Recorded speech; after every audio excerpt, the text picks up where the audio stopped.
What's up everyone, Max Power here, and today we're going to be running a little experiment. As you see before you is a CGC 9 Charizard. I'm actually going to be breaking this slab open and resubmitting to PSA. I will be doing the same with the Pikarom GX, this Tyranitar V from Battle Styles, and last but not least this Mewtwo GX from Shining Legends. The reason I'm actually doing this is to keep it short and simple. These have at least an expected EV of double or more if they happen to get a PSA 9. So I figured I'd go ahead and try that out today. First off, we're going to go ahead with the Charizard. And if you're actually considering cracking any slabs yourself, if you're considering grading in the first place, this is definitely something you might be doing at some point. It's also known as slab optimization, so to speak. If sometimes you get a card that you're like, why did I get a 9 when this thing looked near perfect? And these four in particular, while they may not be perfect, they absolutely can get 10s in PSA. These are really the only two tools you're going to need. Really good set of pliers and a screwdriver. But we'll go ahead and show you right now.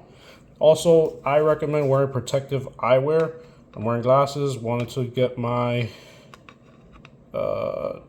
goggles, but I can't find them right now. So really, you don't want to crack the whole card. You want to just go to the corner right there and gently but firmly go ahead and crack that. Okay, so as you see, it's going to have a little crack right there. It's wide open. Hopefully all the debris stayed on the table, and I think it did. So that allows to leave enough space in the corner right here where you could just go ahead and jam in your screwdriver and then just kind of try to pry it open. And once you hear that separating, you're pretty much good to go.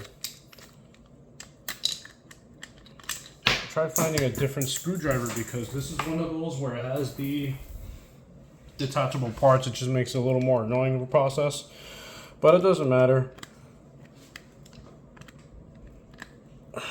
So now you want to firmly but surely separate the sides of these. Let's make firm that camera. Now you hear that nice noise. You want to make sure that you don't jam it into the card. Card is safe. Okay.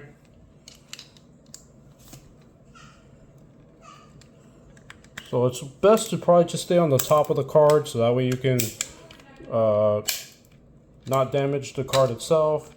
You can still preserve the old label for memory, and also for comparison's sake, once it comes back from the regrading. So we've got our card here. I'll go ahead and clean my hands. Okay, that was actually pretty cool, not gonna lie. I was a lot more scared of doing it in the past, but now I figured, why not? This is the time to do it for these cards in particular. Now, this card does have a nick on the bottom, this whitening right there, bottom right corner, as you can see, and something on the left. I don't think PSA is as brutal as CGC is. I'm not jumping ship, of course. The majority of my cards are still going to CGC, but like I said, this is a little experiment that we're running today. So now that that one is cracked, I'm going to go ahead and preserve the label. Kind of sticky to the thing. So we'll go ahead and put this to the side. And next up, we will do the same with this Pikarom. When I got this card first graded, it actually was worth over $100. But since then, it's really only gone down to about 70 some dollars. That one was a lot easier. And the fact of the matter is, even though this was one of the first cards I submitted with the Pikarom, I do think it could go much higher. It can definitely get a 10. And if it does, I mean, if it doesn't, I haven't lost money per se. But if I do, this can easily go for more than double. Now let's see if we can. My son's trying to get into the room, trying to crack this out.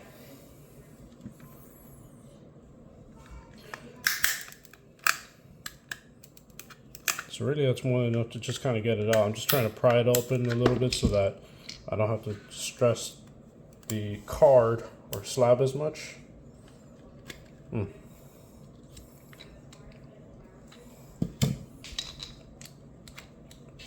So yeah, this is definitely something you'll want to do if you ever, even if you just submit to PSA only, and sometimes you get that 9 and you're like, nah man, this card is not a 9, it's definitely a 10.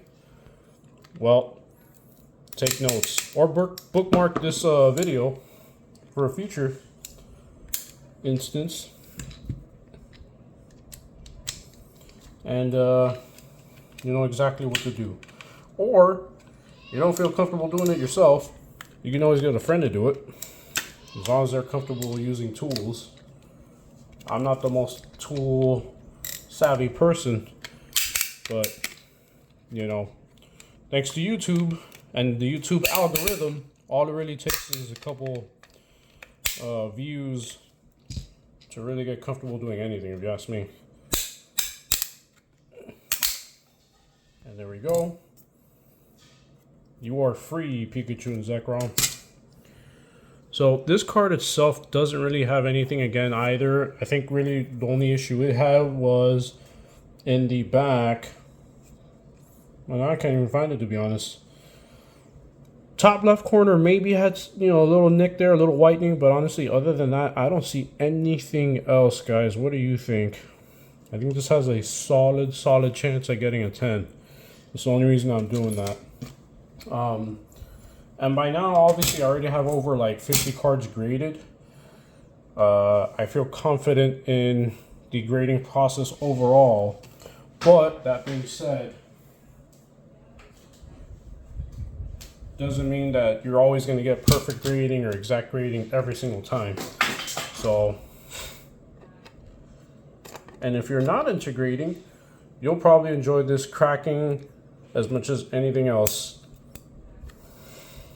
There you go. Definitely got to clean up after that. So it's like you just sandblasted that little corner there. It's not really focusing. There it is. There you go. You got a perfect view of that crack right there. The slabs are great. This is not showing that the slabs are bad or that they don't protect the card as advertised. You could do this with a PSA slab all day too.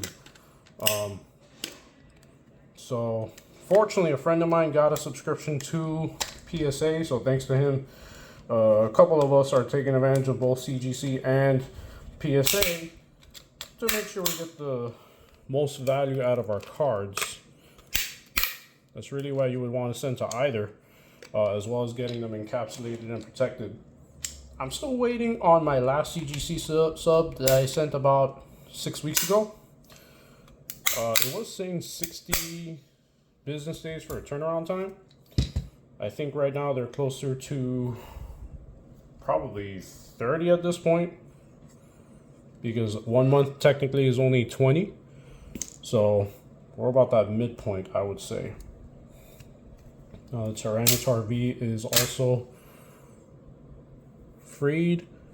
The only issue this card had, honestly, ladies and gentlemen, is the centering. There's a big fat bar on the bottom with the centering, but everything else, this card is absolutely perfect. It's so crispy, the corners, edges, the surface, there's nothing really on it that would ding it. So there you have it. Last but not least, we do have one more card that we're going to crack open.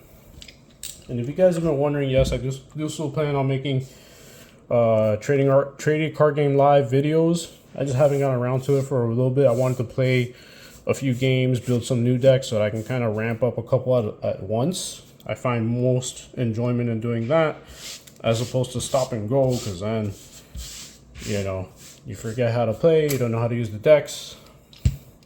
This is the bad boy we all came to see today, this Mewtwo GX. Right now it's going for about 200 in the 9, but honestly, if you get a 10 out of this particular card, it can easily hit you about $600. Over 600 in the PSA 10. Nah, that got smashed up even more. Look at that. Yep. So If I didn't mention in the beginning, I'm mentioning it now, but I think I did. Definitely, I do recommend wearing goggles or glasses, protective eyewear, PPE. I'm wearing my glasses.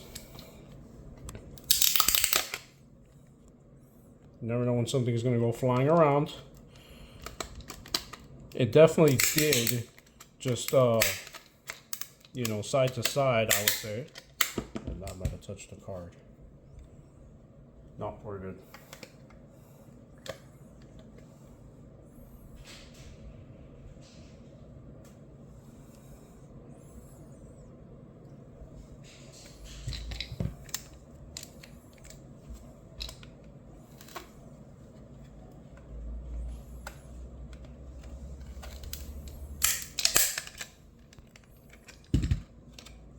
Alright guys, and that's about it. We'll go ahead and leave the video here. Thanks for tuning in, and hope you have a good one.